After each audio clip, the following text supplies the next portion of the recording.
আমার বউ আমার সাথে খুব খারাপ ব্যবহার করে, তুই তুকারি করে, বাসায় চিল্লাচিল্লি করে, এতে আমার খুব কষ্ট হয়। আমার বউ এখানে উপস্থিত আছে, আমার বউকে কিছু নসিহত করুন প্লিজ। যে ভদ্রলোক প্রশ্নটি করেছেন, আমার মনে হয় যে আজকে বউকে তিনি ফুসলে ফাসলে আনছেন এই উদ্দেশ্যে,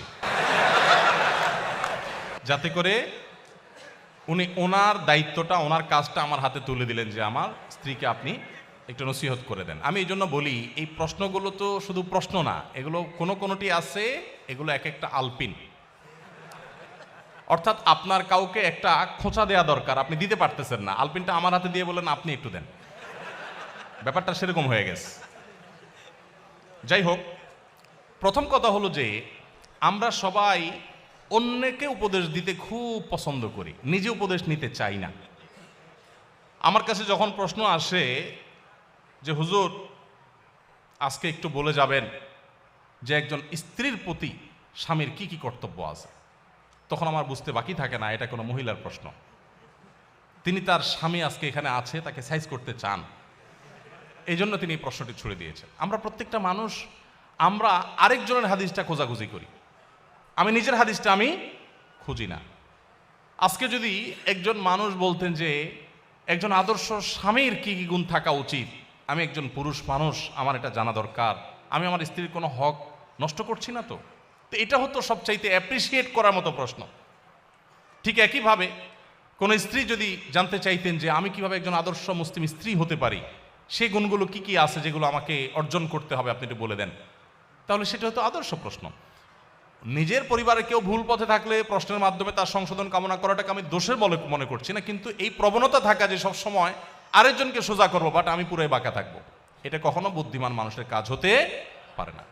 তো যাই হোক, কোনো নারী, কোনো স্ত্রী তার স্বামীকে যদি তুই তোকারি সত্যিই করেন, এটা খুবই জঘন্য এবং অত্যন্ত ভয়াবহ একটা ব্যাপার, অত্যন্ত ভয়াবহ একটা ব্যাপার।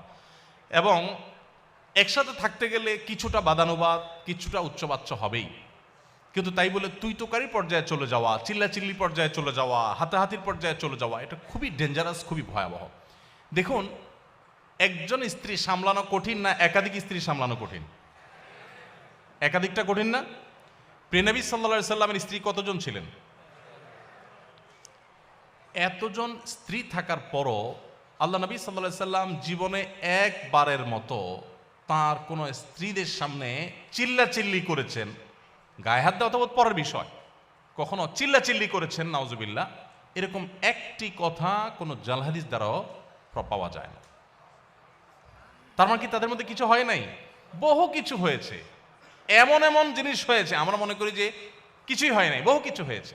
হ্যাঁ, বহু কিছু বলতে আমরা যেগুলো মনে করি এরকম না, মানুষ হিসাবে তাদের মধ্যে অনেক কিছু হয়েছে। এক স্ত্রীর ঘর থেকে মধু খেয়ে এসছেন, হাফসা রাদিয়াল্লাহু তাআলা আনহা, আয়েশা রাদিয়াল্লাহু তাআলা আনহা দুজন সলা পরামর্শ করলেন যে ওনার বাসা যায় মধু খাইলো, সতীন হিসাবে একটা ঈর্ষা থাকে, তো আমরা ওনাকে আসলেই বলবো যে আপনার মুখ থেকে মাগাফিরের ফলের গন্ধ আসতেছে। ঠিক ওই প্ল্যান অনুযায়ী রাসূল আকরাম সাল্লাল্লাহু আলাইহি ওয়াসাল্লাম আসার পর বলতেছে, আপনি কি মাগাফির খাইছেন? মাগাফির গন্ধ আসতেছে কেন মুখ থেকে? রাসূল সাল্লাল্লাহু বলেন, না তো, মাগাফির তো খাই নাই, এটা খুব দুর্গন্ধ জাতীয় ফল, এটা তো খাই নাই। উনি আবার মুখে দুর্গন্ধটাকে খুব অপছন্দ করতেন, জিবরিল আসতো তার কাছে সবসময়। তো এবার ওনারা আবার আইডিয়া দিচ্ছেন যে আপনি মধু খাইছেন, মাগাফির খান নাই, হতে পারে পাখিয়ে ওই মাগাফির খেয়ে এসে মধুতে মুখ দিছে।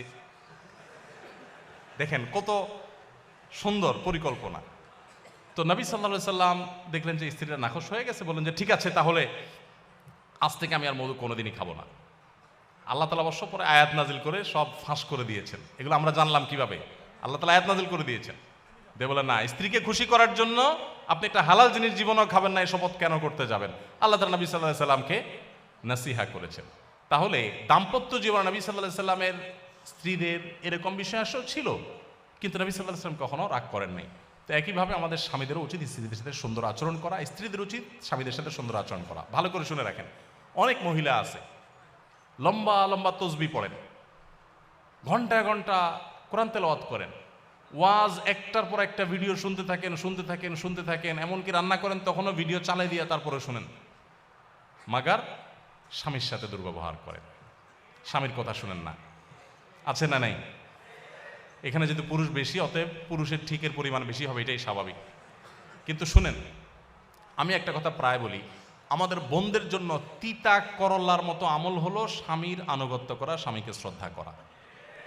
তিতা করল্লা খেতে কষ্ট হলেও, করলার রস চিবায় খেতে কষ্ট হলেও অনেক দুরারোগ্য ব্যাধির উপশম হয়।